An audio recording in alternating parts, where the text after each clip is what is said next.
Tonight I'm joined by UKIP's chief spokesman and former leader, Nigel Farage. Farage, which is it? I don't mind. You don't mind. Farage would be the English way of saying it, of course. That's fine with me. Yeah, OK. Why do you call it Farage, then? Well, I say Farage. But what do you park your car in, Jeremy? A garage. Well, there you are. It's Farage, then. OK, you're a garage. Good. OK.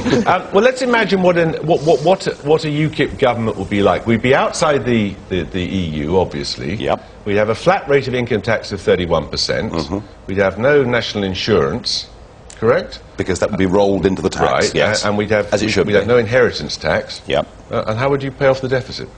By cutting. And what we would say is in year one, we should be cutting public spending by at least £50 billion. And this is the one issue that the other parties just did not address in that debate. So what would you cut? Well, the first thing you do is stop sending £45 million a day to the European Union. That's not a bad start. And the next thing you do is you take a knife to the quangos, the unnecessary quangos that have been set up in this country that act as a real drag on society. So that's 15 billion. So where'd you get the rest of it from? Well, I've just given you nearly 30 billion before we even start. I mean, let's remember, 2 million extra public servants employed, more than need to be employed. So about 2 million redundancies in the public sector. We have, since Labour came to power in '97, there are nearly 2 million more people working in the public sector. The public sector is too big. The private sector, relatively, is too small. So you cut about 2 million jobs in the public sector.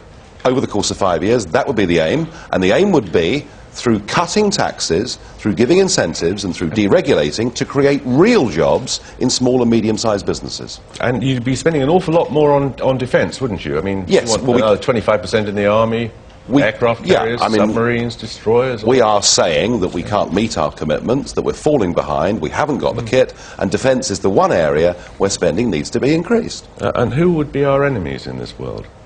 Oh, well, if you had that argument, you wouldn't bother to insure your house, would you? Look, you can never predict what the future's going to be.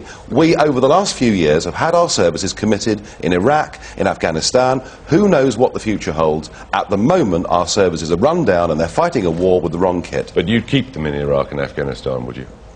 No, actually. I think there is a very good argument. They'd be much bigger, but there is less. You can never predict the future, and to run down your defences is a very silly thing to do.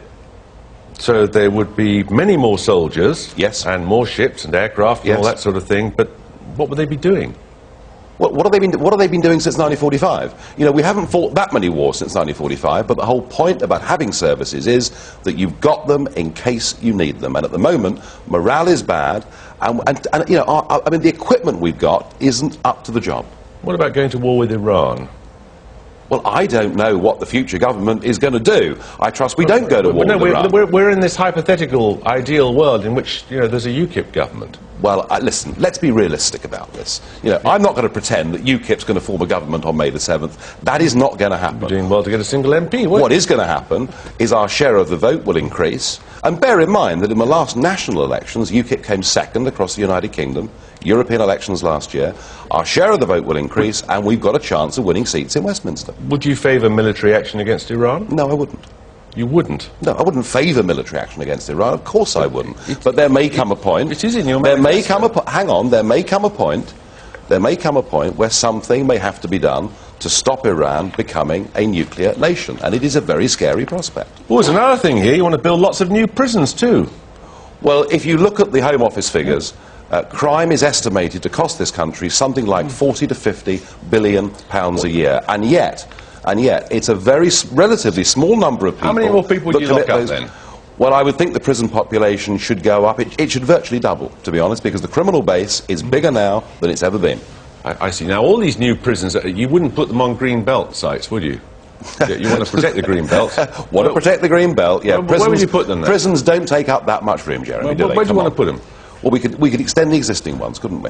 So then double the prison population. The criminal base in this country is higher than it has ever been. Prison places are not caught up with that. And by locking up a relatively small number of people, perhaps another 60,000 people, we'd cut crime in Britain enormously.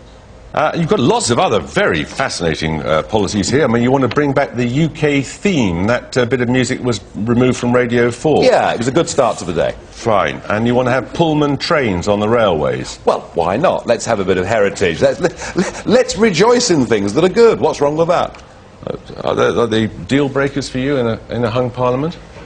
No, the deal breaker in a hung parliament is whether we're going to get a referendum on our future with Europe. I mean, this general election is frankly a charade. Most of our laws are made somewhere else now. OK, Nigel Farage, thank you. Thank you.